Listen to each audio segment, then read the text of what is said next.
Hello, Stitchers. Welcome to Stitch Please, the official podcast of Black Women Stitch, the sewing group where Black Lives Matter.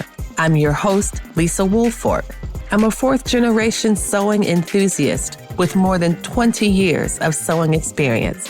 I am looking forward to today's conversation, so sit back, relax, and get ready to get your stitch together.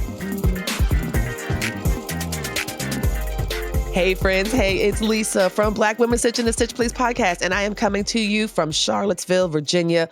And as I say every week, this is a very special episode because this episode is one of those like, where are they now?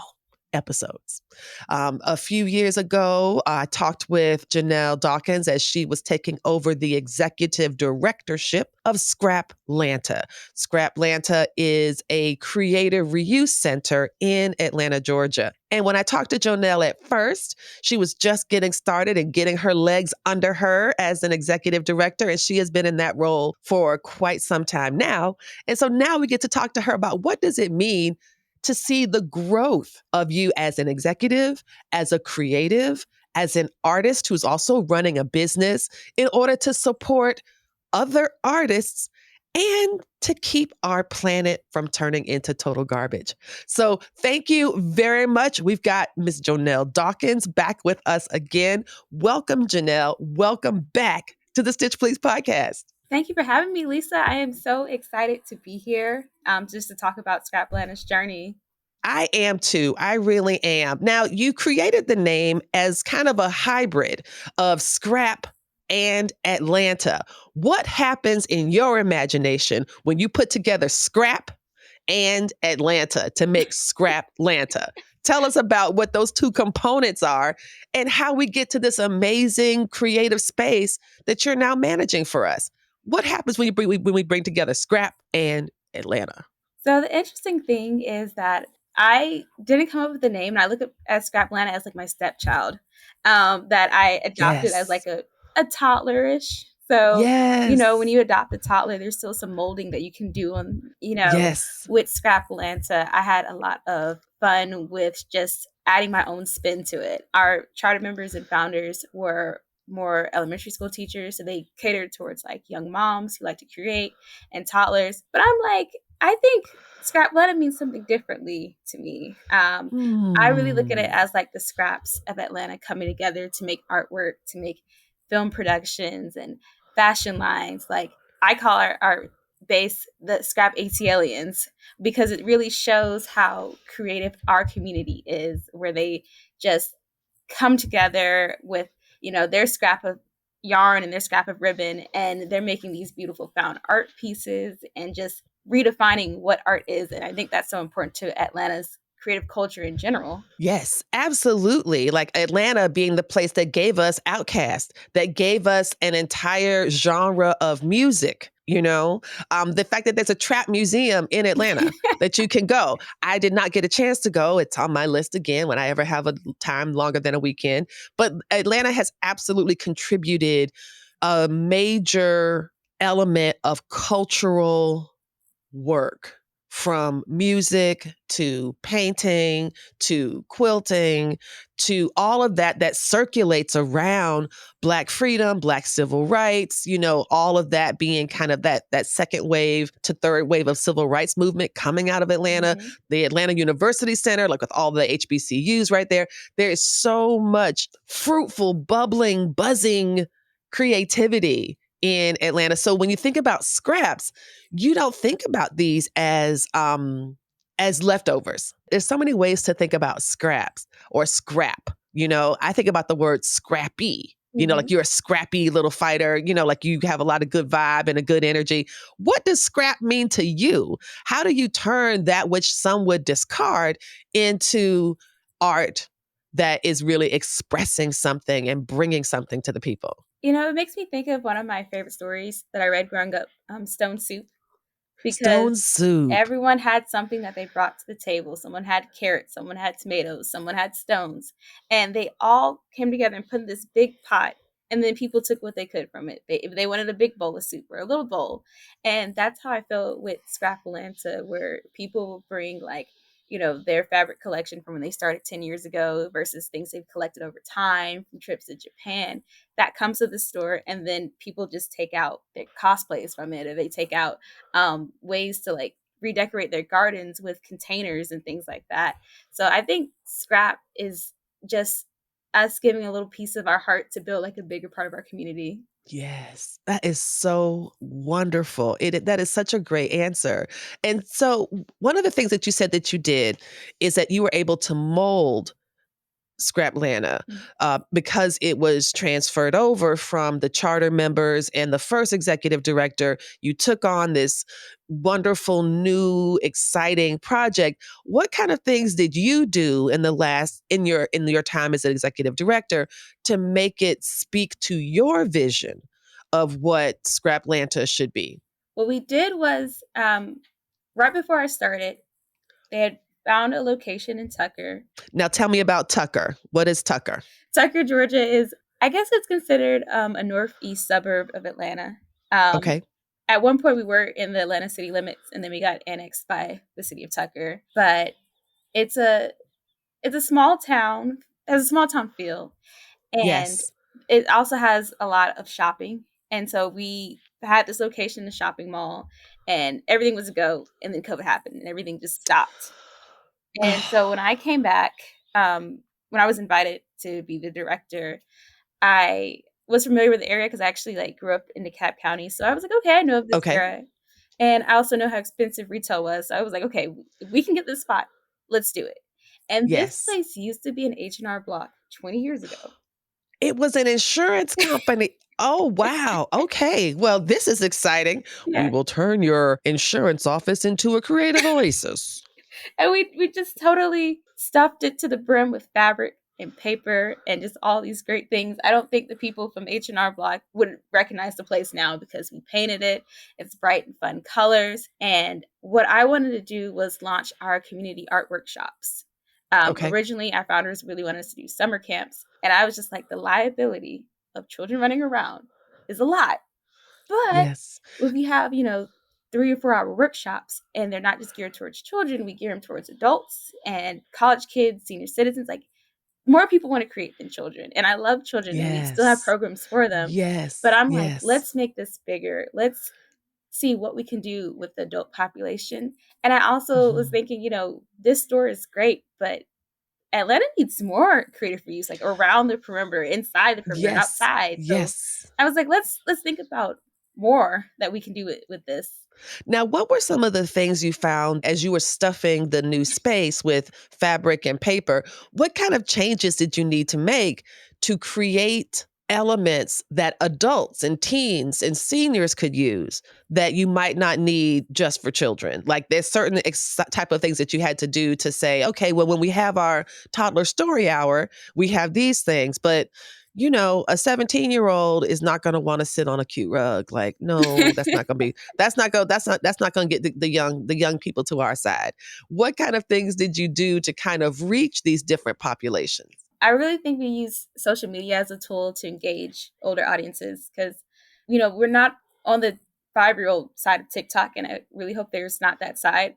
But I do we were too. making TikToks and Instagram videos, so we were reaching millennials, Gen Z, and also the things that we put in our store. Like we have a progress flag to show that we are an Yeah. inclusive environment, and we made it from Yes. scraps, of course, because it's like why why Why not? buy Why a not? flag when you can make one? Yeah. And so we just showed people like, this isn't a cute little store. This is like a community center. This is a third space. And we've used Eventbrite to Yes. post our events and our classes. And, we're telling people it is sliding scale. So, you just bring what you can and we'll Yes. show you how to do this skill. Oh, that's wonderful. You use the phrase third space. Mhm. What do you mean by that?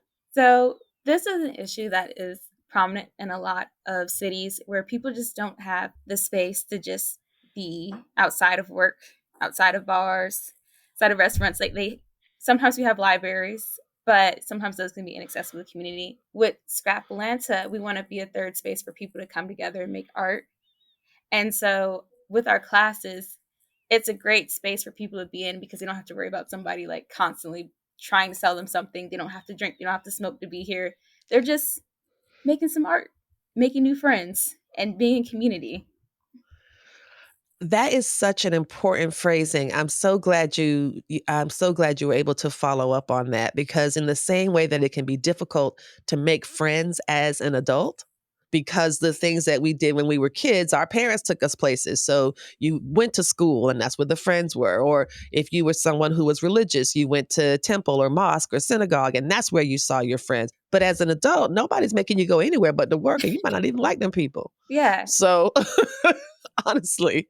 And so to have this third space is really beautiful. Now, can you talk about some of the programs that you have offered in this current space during the time of your directorship? So you've talked about how you've shifted from a mommy and me type vibe, or for young moms who, require additional stimulus or want to support their own children's learning or whatever, to something that's like, hey, you're a cool 19-year-old who really likes to upcycle. You can have a good time over here. What kind of programs and classes and, what kind of things are you offering? So our classes are led by the community. We have like a What? newsletter list of people who I just reach out to about every month or so. And I'm like, hey, people said that they want to make pumpkins, or they want to do this cool thing like crochet. And someone's like, oh, I can teach crochet. And they'll sign up to teach. And in return, we give them store credit and the opportunity to rent out our classroom later. So, if you teach 3 classes, then you have 3 hours to rent out our classroom for your own paid course. And you also already have the 3 hours of experience because you've taught this 3 times. So Wow. it's been great to see what people want to teach. And like, we try and be responsive to what the community needs. So we have some people who do teach like mommy and me toddler classes. We've had Yes. people who have taught like painting beyond the brush, where you don't use a brush, you use things like sponges and even like wheels from toy cars. We have a sewing Wow. circle, collage. People really love to do collage. And we've even had art therapists come in and have like guided art sessions so people can like heal through their artwork. This is so beautiful. It sounds like this is what community looks like. Yes. It looks like coming together into a third space and people using it for a variety of reasons. I especially like the way that you have your instructors that they can use the space for their own learning, their own teaching, their own programs. That just feels like extending the reach of that space as well, to be a learning and teaching space and a thriving space for everybody involved. I'm so excited about the paint beyond the brush class. Like, toy cars? Like, you just roll the toy cars Yeah. through some paint and then you roll it on the I actually have my painting from the class. If you're a Patreon subscriber, you need to make sure that you see that this is like the red is what we did with the tired. What? Yep. Y'all should oh, this is so cool. I never would have thought that was a toy car. Yep. I would not have thought a toy car did that. I just would not have thought that. And now I have learned something from you yet again. Yet again.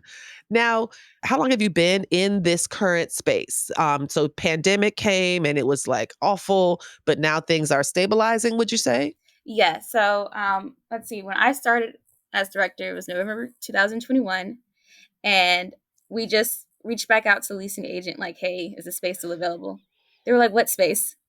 And we were like, the space in the shopping plaza. And so they said, oh, yeah, sure, whatever.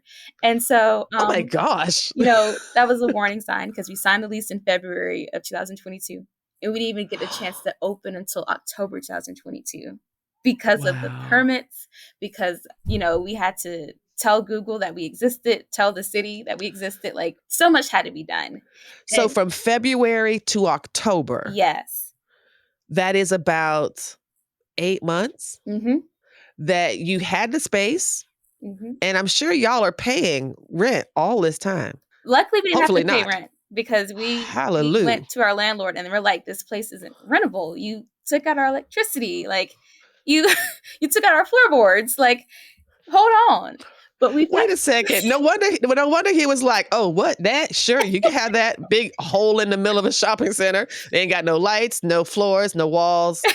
But yeah, we will charge you an inordinate amount of money for that. Sure, go ahead, knock yourself out." but for me, it was a great time because I pretty much spent the first year of my job marketing and telling people about Scraplanta and raising money and telling the story because Yes. we had some people who knew about us from the before times, but a lot of people, they're like, an art supply thrift store, what's that? Like, why are you guys going to do that? So I spent a lot of time going to markets and really building the story. But then when we opened the space, I feel like things changed completely for me because I got to see just exactly what we were creating with the community. Wow. And it was so joyful and wonderful. And I was like, yeah, this could be something that is all over Atlanta. Yes. Hey, friends. Hey, I know you're enjoying the audio version of Stitch Please, and thanks so much for listening. But you're missing out on all the great stuff going on behind the scenes. That's why I'm inviting you to join our Black Women Stitch Patreon. For as little as $5 a month, you can see all the video versions of the podcast. Plus, you get some amazing swatch cards. You know how much I love these swatch cards. Look, see how cool these are? Oh wait, you can't see them because you are not yet on the Patreon. So when you join the Patreon, you'll be able to see this, me showing you these amazing cards. We also have some great perks at the other tiers, like discounts, swag, office hours, and more. Don't be the last sewist in the group now. Head over to patreon.com/blackwomenstitch or click the link in the show notes and become a Patreon supporter today. We truly cannot do this without you. So thank you so much. And should be.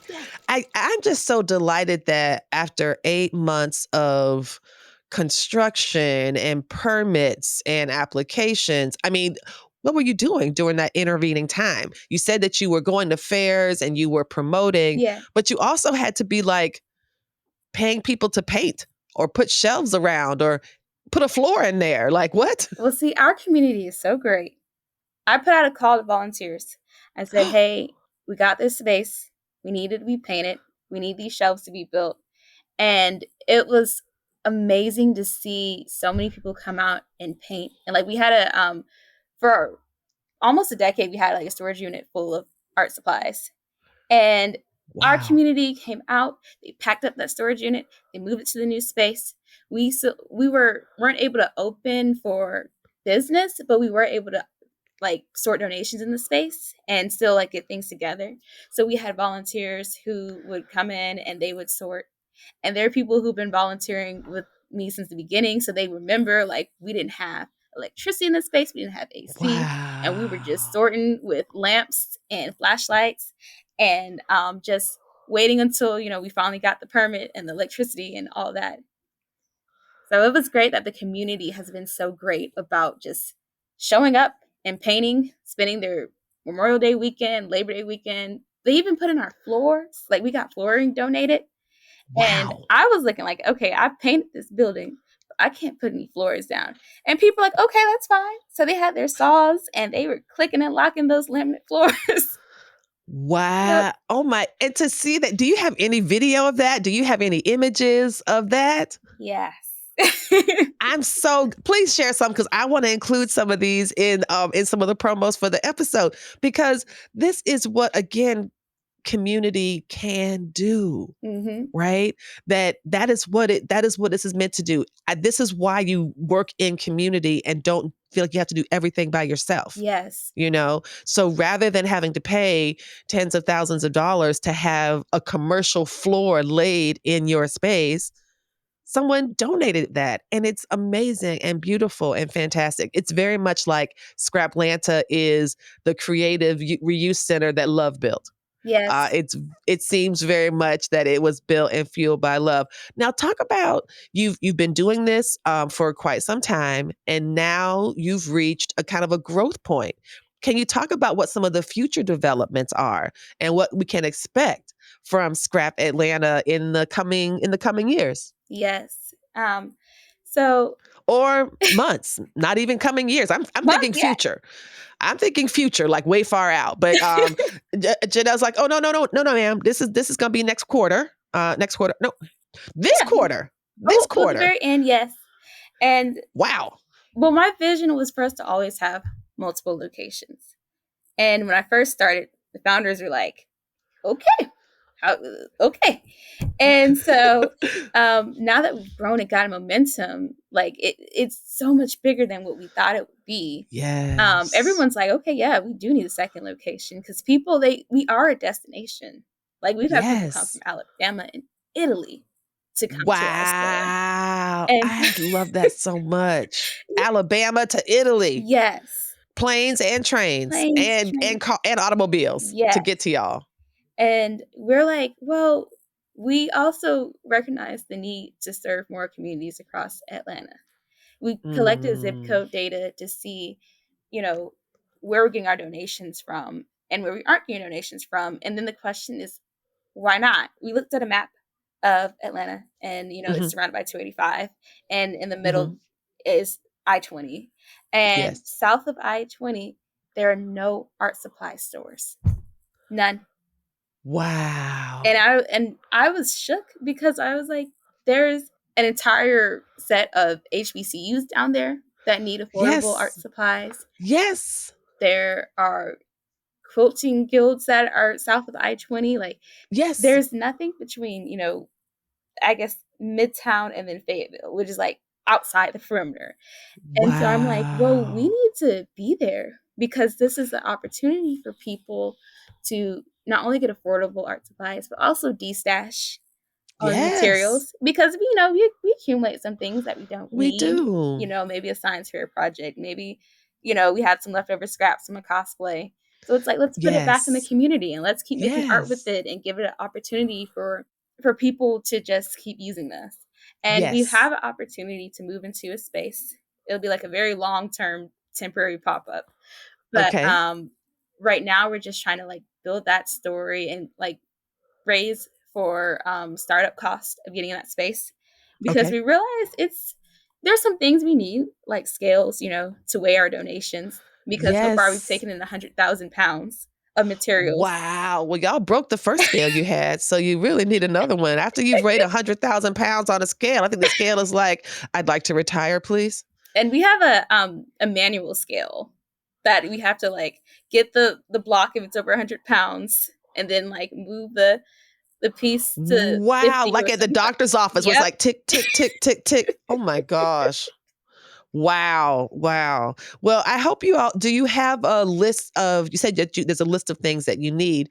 Are you building a wish list for this new space and the way that people can help by contributing to buying certain items that you need for the shop or how are you helping to get those needs met? Right now, we just have a fundraising campaign. It doesn't have the itemized list, but I Okay. do know people they do like list. And if someone wants to buy us a $400 scale and get it named after Yes. them, I will gladly Yes. get on my Cricut and cut out their name and That's right. squeegee it on the weight. Yes, this will be your scale. This will be the whoever donates the money for this creative reuse scale. Yeah. Yes. Well, okay. So you are accepting donations of money, of supplies. Are you because you are in a strict fundraising state for the new space? Yes. So we have a couple of options for the new space because of where it's Great. at. And we're trying to figure out how do we build it in a way that's more responsive to the community. So I've been having Yes. some listening tours with leaders in Southwest Atlanta and Great. seeing like, do they need a store that has a chaos corner for children? So instead of them destroying the entire store, do they just destroy Chaos one part? corner. And also like with our classes, like what type of space do we need? We're even trying to seek some sponsorships from some craft Yes. suppliers because Yes. if you have the opportunity to show people like this is your brand of sewing machine, then they're gonna in turn buy it once they've Mhm. played around Mhm. with it a little bit because Mhm. Mhm. we are a stepping stone for people's art practices. We aren't just the end of their art journey. We're a place for them to get the affordable supplies and skills so then they can decide whether or not they want to invest $300 in this skill. And hopefully, they do. And they, Yes. also achieve financial independence by making a business out of it. Yes, absolutely. Absolutely. And if there's sewing machine companies or sewing machine dealers who are in your region and they're able to say, hey, we can give y'all a permanent loan of 10 entry level machines, et cetera, et cetera.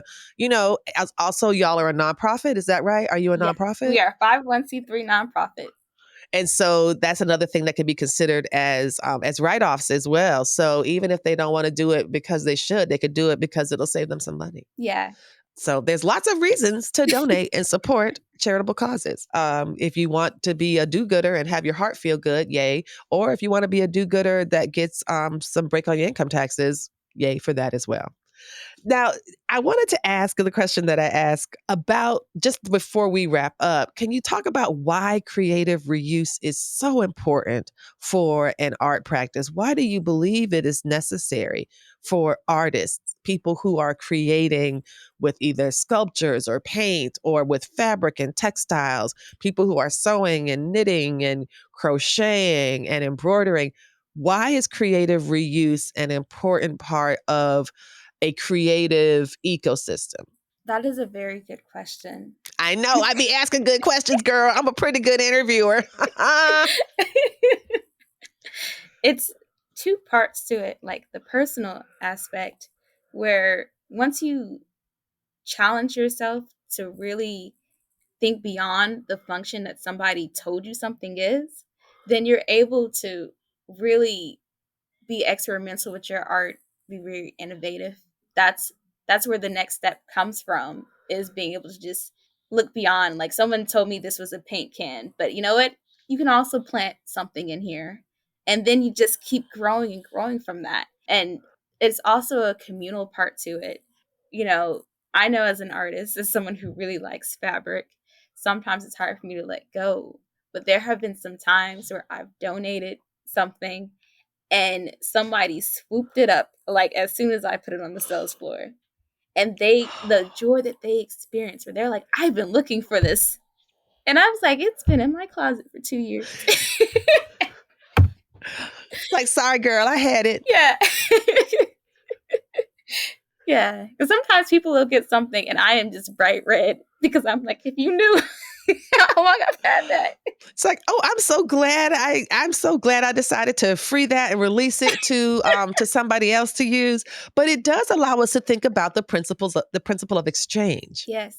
Right. And the idea of exchanging. So, the idea of energy and the creative flow. And I definitely sometimes feel a big lift when I donate a bunch of stuff.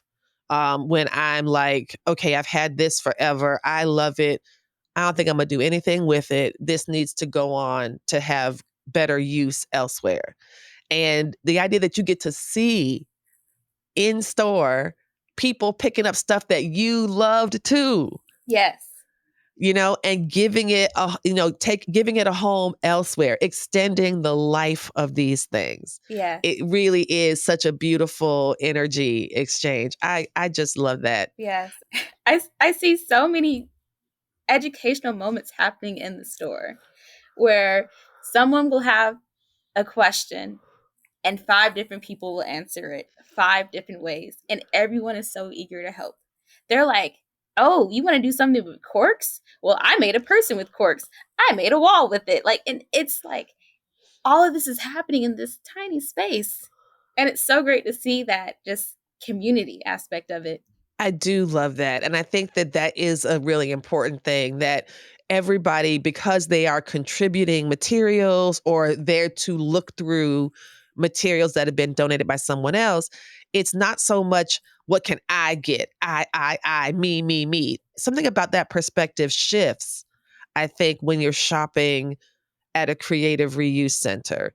I think, at least from my perspective, I always, when I step into those places, I step in with curiosity. Mm-hmm. Right? Or discovery. Like, I really do not know what I'm going to find. I just don't. And that is part of the journey as well. We have a creative youth center here in Charlottesville, and I found these really amazing pinking shears from a brand I had never seen before. And I have never seen a pair of scissors that looks like this. Wow. And I was like, these are now mine. so I can go do the research and figure out what these are. But I remember showing them to everybody in the store, like, oh, did you see this? Oh my gosh, why are the blades shaped that way? And we're just I don't know these people. They don't know me, but we are all marveling at this pair of pinking shears that someone donated. And I can only imagine the person who might have donated them if they were there to say, y'all bugging about these scissors? You know? Because we were totally bugging about these scissors. Jonelle Dawkins, I'm going to ask you the question that we ask everybody as we close the Stitch Please podcast episode. The slogan of the Stitch Please podcast is that we will help you get your stitch together. Jonelle Dawkins, Executive Director of Scraplanta, one location and a second one on the way in the very quarter of this very year of 2024. What advice would you give to us to help us get our stitch together? I would just say, do not be afraid to just immerse yourself in the experience of creating art and just rethink everything. Color block, paint on something, embroider. Like, don't just let that fabric tell you what you're making. You tell the fabric what you're making. You tell the fabric what you're making. And on that note, how can we support you? How can we find you? How can we support Scraplanta? So we are on social media, Facebook, Instagram, LinkedIn, so you can follow our story. You can also support us both material and monetary wise. You can bring in a bag or a box of art supplies during our retail hours. And then you can also help us raise money for our second location. We have a Zeffy page, which is a fundraising platform with 0 fees for you and me. And then we also have Venmo, PayPal. You can send us a check in the mail if you like. And all those details will be in the show notes. We absolutely put them in there. Now, do you accept donations by mail? Not officially, but people have mailed us things. Like one woman mailed us one machine foot from Mississippi. Wow. Yes. So, I mean, we'll take it if we're there to receive it in the mail. Well, now there you go. Every bit helps. And who knows, is that machine foot still sitting there? No. See? There you go. If people have sizable donations by mail, would you prefer them to contact you rather than sending you a gigantic box of one sewing machine foot or 97 pounds of fabric? I would say please contact us. And we also, since we're promoting the circular economy, there might be a Creative for You center near you that you can like walk it into versus like, paying for the shipping of mailing us this wonderful, metal frame industrial machine. Yes, exactly. I love that. So circular economy, but absolutely send some checks over this way. For sure. Yes. Jonelle Dawkins, this has been a delight as ever. Thank you so much for speaking with me today on the Stitch Please podcast. And I wish you best success with the second location of Scraplanta. Thanks for having me, Lisa. You've been listening to Stitch Please, the official podcast of Black Women Stitch, the sewing group where Black Lives Matter. We appreciate you joining us this week and every week for stories that center Black women, girls, and femmes in sewing. We invite you to join the Black Women Stitch Patreon community with giving levels beginning at $5 a month. Your contributions help us bring the Stitch Please podcast to you every week. Thank you for listening. Thank you for your support. And come back next week and we'll help you get your stitch together.